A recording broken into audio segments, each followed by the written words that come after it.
So again, this is what they're using. This is one of the main ones they're using, the Orion Cube as they call it, or the Cube. And also it's being used with Looking Glass. But what's going on with 2012? Well, here's another very interesting thing. Dan Burish, who I've had multiple discussions with privately, and we're actually going to have an event that we're speaking at together at Caltech, which is later in March.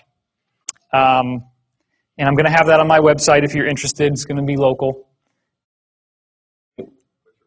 My website is divinecosmos.com. And we're going to talk about all this stuff there to some degree, but it's mostly going to be on his research with biology, which we'll get into later. But anyway, we have multiple parallel futures that we can choose. And what he found was there was a treaty that they were trying to do with the extraterrestrials that was codenamed Tau 9. And in the Tau 9 treaty, they had a line item in the treaty that was intended to share his biology technology with the ETs. And that technology was able to reproduce the original seed of all life on Earth, which the ETs wanted to use to be able to heal their own DNA because they believe that they're human lineage. So what he found out was that these other beings apparently had contacted him and said, you cannot tamper with the tree of life. You can look at it, you can admire it, but you can't mess with it. The tree of life is the actual source code of our DNA. So what was happening was they were looking into the future, and he took the negative visual that he got from the alien, from the ascended being that came to him and warned him about the tree of life. He held that image in his mind of what would happen to the Earth in 2012 if this were allowed to happen. And the image inside the looking glass immediately shifted to the apocalyptic vision. So he was able to prove by doing this that you can determine the outcome of what this thing shows you by your conscious focus. So this is, 2012 literally does represent create your own reality time. It has everything to do with what do you expect is going to happen.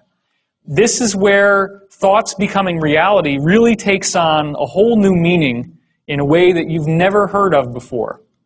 Now again, I also had a contact with a man named Daniel. You can hear about the story on the free 3.5-hour Project Camelot video that's on my website. You can go look it up.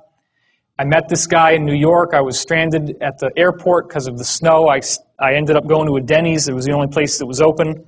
I had brought the Montauk book with me for some reason, even though I thought it was all just a bunch of crap. And this dude walks by in like biker gear and a big burly beard. Big guy. So you like that stuff, huh? You like that Montauk? I said, oh my gosh, this is all a bunch of crap. He says, you know, I used to work for Preston Nichols. What? Preston Nichols is one of the authors of the book. And I just started laughing. I said, look, there's no way that you worked at Montauk, because Montauk is a joke. It's fake. Well, he kept on talking, and the next thing you know, he sat down, and we stayed up all night, and I had like scribbles all over the placemats. And I mean, this guy, and it's a shame that he doesn't want to go public, because I'll tell you, he's got an amazing amount of information. And I didn't go into it very much yesterday. Some people asked me to go into it a little bit more, so I will do that. You have to understand that there is a basic New World Order, an Illuminati, if you will, which is primarily run by the Rothschild family. The Rothschild means red shield, which is all kinds of esoteric symbolism we could go into, which I don't have the time for. The Rothschilds financed Stalin and the takeover of Russia, the Bolshevik Revolution, 1917. They have financed the French Revolution. They financed World War II. They financed Hitler, and they were financing the U.S.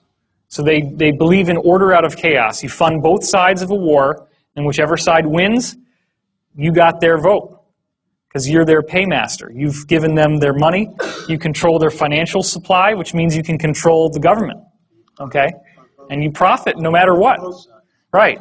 And also what happens is that the war stimulates the economy, so you get much more infrastructure and much more buildings coming out of it. That's why, for example, Ford Motor Company was building tank plants in Germany, which is why Hitler's Wehrmacht had the tanks. It was from Ford.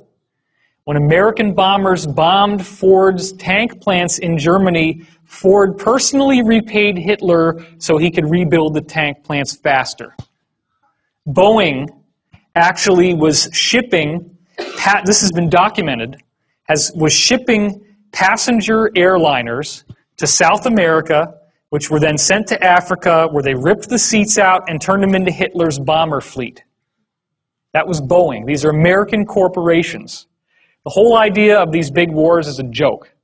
It's a setup, it's a game that's played to play off the opposites against each other in the hopes of synthesizing a new world order where we all kind of synthesize. That's why Democrat and Republican is a joke. Okay? They want certain aspects of the conservative Republican Party. They want, for example, the cultish religious aspect, but it's not Christianity. That's why the liberal side is all about being open and being free and not having any of these traditional shackles on you.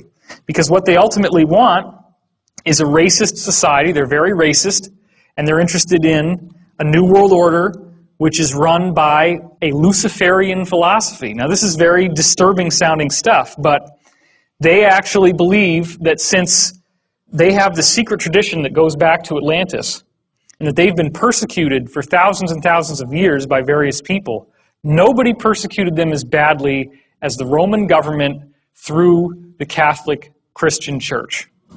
They were tortured, they were killed, so they came to the natural conclusion. You can understand anybody would have done this under the circumstances. What do you think they would choose? They would say, okay, whatever God these guys think is God, that's not the right one, because he's stringing us out on the rack, he's torturing us, he's killing us. Therefore, whoever the Christian church says is the bad guy is the good guy.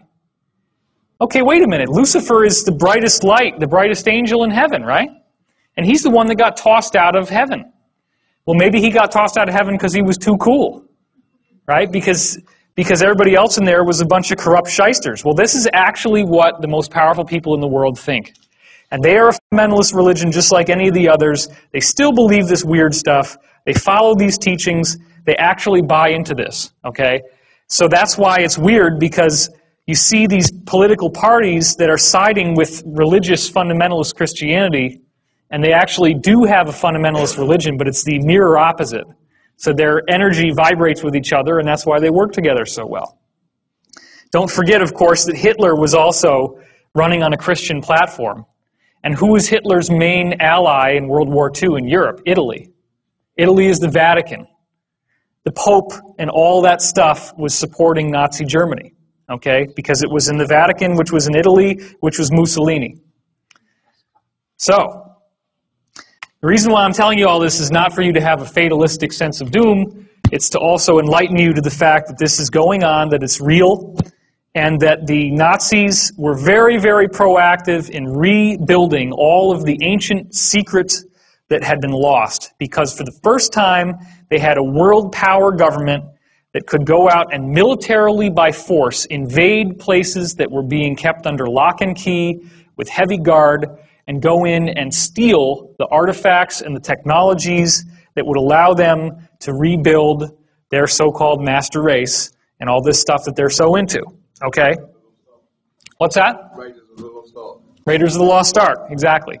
So, what do you think happens when a UFO crashes in World War II, and the people who financed Nazi Germany, once it collapsed, they're looking for as much technology, as much goodies as they can get their hands on. So what do you think they're going to do when these UFOs crash? They're going to want to rip out everything from those UFOs imaginable and reverse engineer it and make it into something they can use. So what's the first thing that they go for? They take out the chair. Because these UFOs, you're sitting there in the chair and you say you want to go somewhere, you meditate on it, and a vortex opens up in front of the ship and you fly through it, and you pop through a wormhole and you end up somewhere else.